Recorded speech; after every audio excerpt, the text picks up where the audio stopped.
It can't happen here.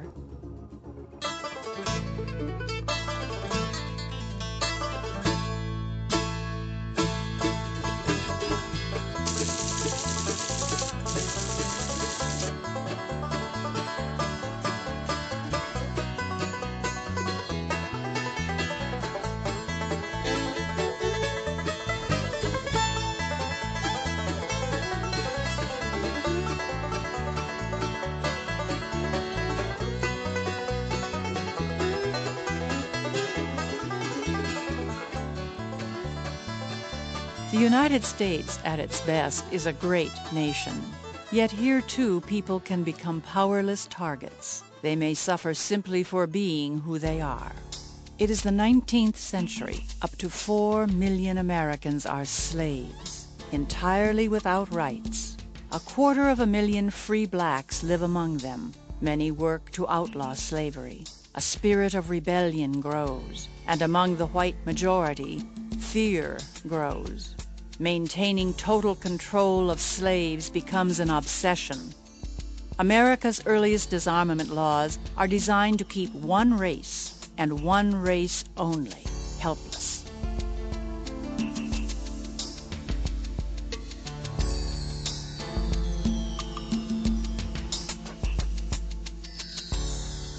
Slaves rise in rebellion. Tension increases, and states pass even more laws to control blacks.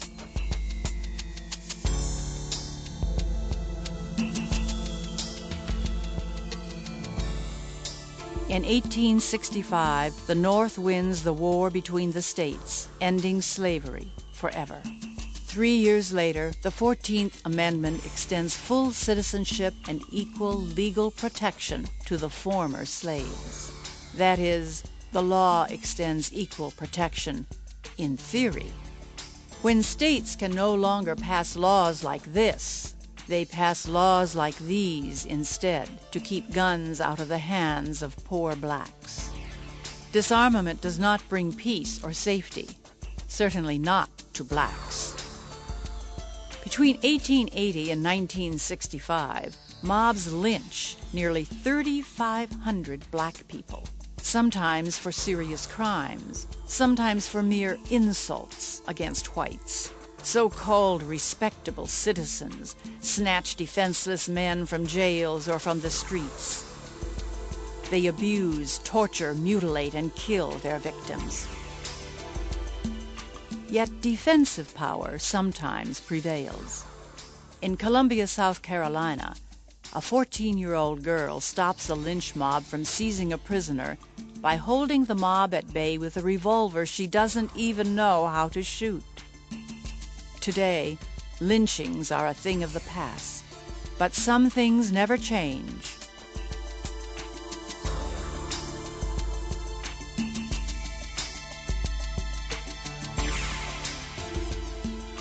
Purchase a gun from a licensed dealer, and even now you must reveal your race. Another group of people is stripped of its weapons with tragic consequences. From the first arrival of Europeans on North American shores, relations between whites and natives, called Indians, have been uneasy.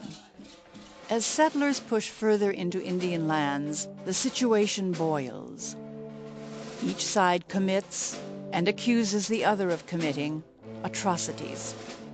In 1864, U.S. Army troops gunned down 150 Cheyenne and Arapaho members at Sand Creek in Colorado Territory.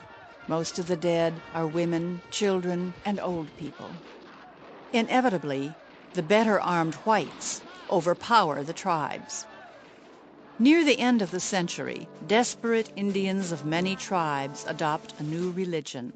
They believe if they perform a certain ritual, called the ghost dance, the whites will be magically swept away.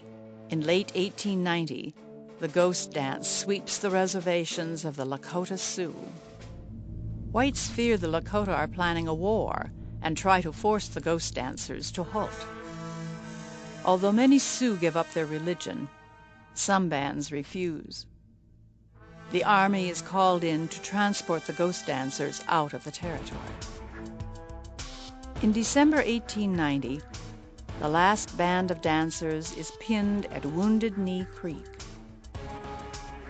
Ordered by the army, they hand over a few dozen rifles. But believing the whites plan to kill them, young men hide weapons. While the soldiers search the camp, a medicine man begins the ghost dance. The soldiers think he is giving a signal to attack. Somewhere in the band of Indians, someone discharges a rifle. The army opens fire.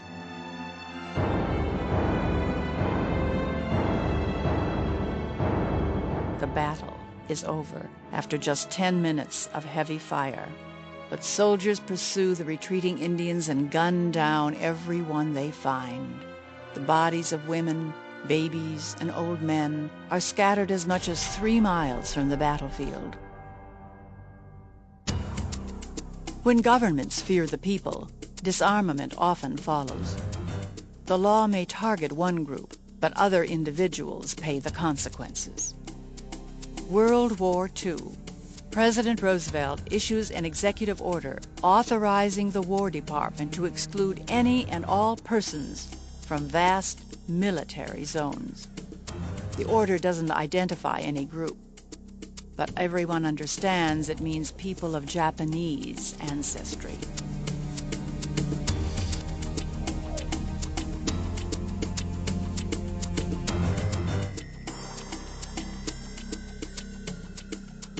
Of the 110,000 who are rounded up and sent to camps, more than 2/3 are American citizens.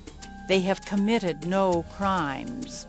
Being citizens doesn't protect them.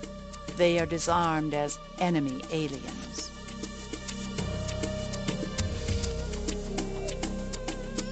Ironically, the U.S. government soon recruits young Japanese American men from these camps.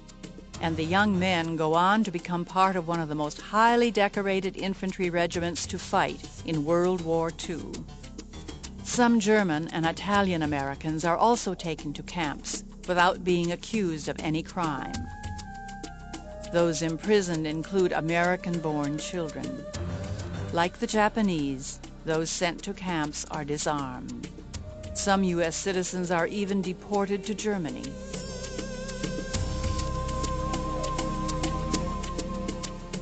When they have defense tools equal to those of attackers, people have the power to protect themselves. Once powerless, people can fall victim to any aggressor at any time. October 16, 1991, a bright, sunny day in Killeen, Texas, a crowded coffee shop. Young Dr. Susanna Gracia is lunching with her parents. She often carries a sidearm for self-defense, but today she has left the gun in her car in the parking lot because it is illegal for her to keep the weapon in her purse. She's afraid she'll lose her license to practice if she's caught with it. Susanna Gracia is about to lose something much more precious. A truck crashes through the window. A man leaps out and methodically begins shooting customers to death. Susanna reaches for her purse. Then she remembers. Self-defense is 100 feet away, and the police can't come for endless minutes. Susanna can only watch and then scramble desperately through a window as her father and mother are murdered. 23 people die on a bright, sunny noon at Luby's cafeteria. On the early morning of August 23, 2000, the children of John and Tiffany Carpenter are alone in their rural California home. All 5 Carpenter children know how to shoot, but California law requires that guns be locked away from children. With her sisters and brothers still in bed, 14-year-old Jessica enters the family kitchen, where a half-naked stranger awaits her with a pitchfork. The stranger has barricaded the doors and windows. He has cut the phone line. There is nothing to stop him. Stalking down the hallway, he begins stabbing 13-year-old Anna. Youngest sister Ashley, just 9 years old, leaps into the hall and draws the madman away. Horribly wounded, Ashley